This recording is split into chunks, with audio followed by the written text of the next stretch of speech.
Nah, saat itu Bung Karno pada tanggal 1 Juni tahun 1945 mengusulkan, saudara, supaya kalau Indonesia nanti merdeka punya dasar negara namanya Pancasila. 5 dasar.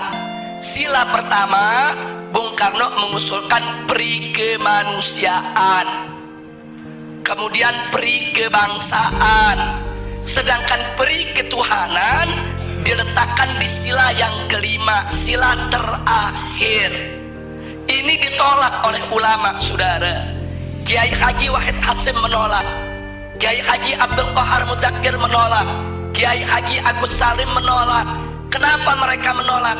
Enggak pantas ketuhanan ditaruh di sila terakhir. Enggak boleh sila ketuhanan diletakkan pada sila buntut. Ini fakta sejarah.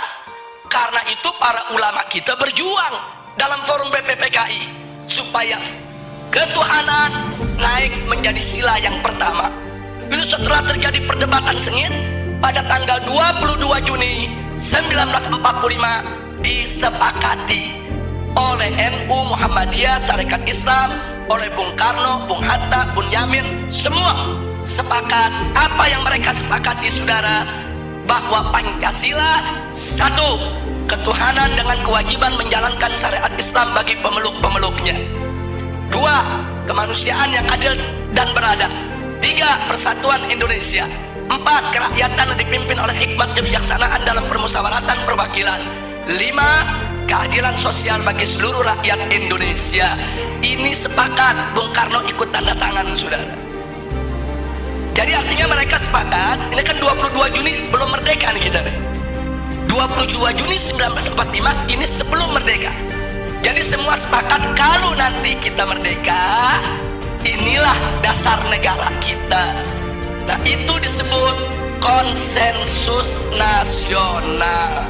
Singkat cerita, akhirnya diproklamirkanlah kemerdekaan kita pada tanggal 17 Agustus 1945. Begitu diproklamirkan, maka mulai saat itu dasar negara kita adalah Piagam Jakarta 22 Juni 1945 yang tadi sudah disepakati. Tapi kemudian timbul protes dari pemerintah Jepang. Jepang nggak terima. Kenapa ada kata-kata syariat Islam di bagian pertama?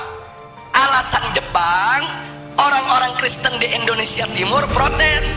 Kalau pakai syariat Islam mereka nggak masuk negara Indonesia. Saudara, akhirnya Bung Karno dan Bung Hatta ditekan supaya menghapuskan kata syariat tersebut. Tanggal 17 setelah proklamir kemerdekaan.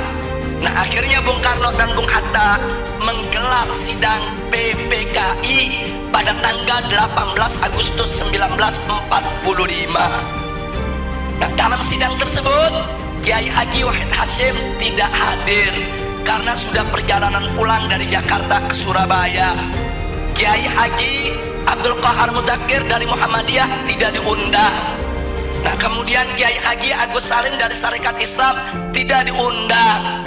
Ada apa kiai-kiai kita tidak diundang, saudara? Bisa dibaca.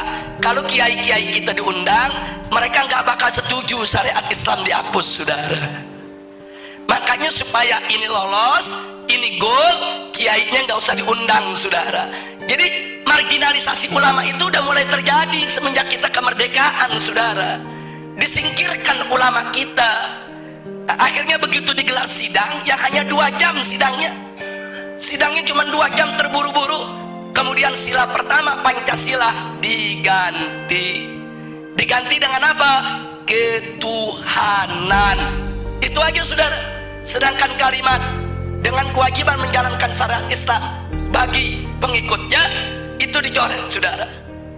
Nah, akhirnya ada beberapa tokoh Islam yang hadir seperti Ki Bagus, saudara, dari Muhammadiyah menolak karena beliau tahu ini ulama NU, ulama Muhammadiyah, ulama Sarekat Islam gak bakal terima ini diganti. Terjadi perdebatan. Nah, akhirnya dapat solusi. Apa solusinya? Ini perjuangan Ki Bagus ini dari Muhammadiyah, saudara. Solusinya ya sudahlah, syariat dihapus nggak apa-apa. tapi tolong diganti dengan Yang Maha Esa. Dan Bung Karno setuju, saudara. Jadilah sila pertama ketuhanan Yang Maha Esa. Nah, kalau saya melihat sejarah ini, saya bersyukur kepada Allah. Loh, kenapa? Wa yamkuruna wa yamkurullah wallahu khairul makirin. Mereka berbuat makar menghapus syariat, Allah balas makar mereka. Syariat hilang, tauhid yang datang, saudara. Itu kan syariat diganti sama tauhid. Itu syariatnya dihapus, yang masuk apa? Tauhid. Kita nggak rugi, saudara. Itu pertolongan Allah, saudara. Padahal ulama dipinggirin, ulama mau dikhianati, saudara, tapi Allah jaga. Nah, oleh karenanya sampai hari ini ulama-ulama NU, ulama-ulama Muhammadiyah nggak pernah punya masalah dengan Pancasila, saudara. Nggak ada ulama NU nolak Pancasila, ulama Muhammadiyah nolak Pancasila, para habaib nolak Pancasila. Nggak ada. Loh, kenapa para habaib, ulama, kiai dan ajangan tidak menolak Pancasila? Karena mereka tahu Pancasila adalah ijtihad ulama, karya ulama. Nah, itu yang ingin saya garis bawahi, saudara. Jadi jangan sekali-kali menuduh ulama ini anti Pancasila. Mereka yang buat kok, mereka yang rumuskan kok, saudara.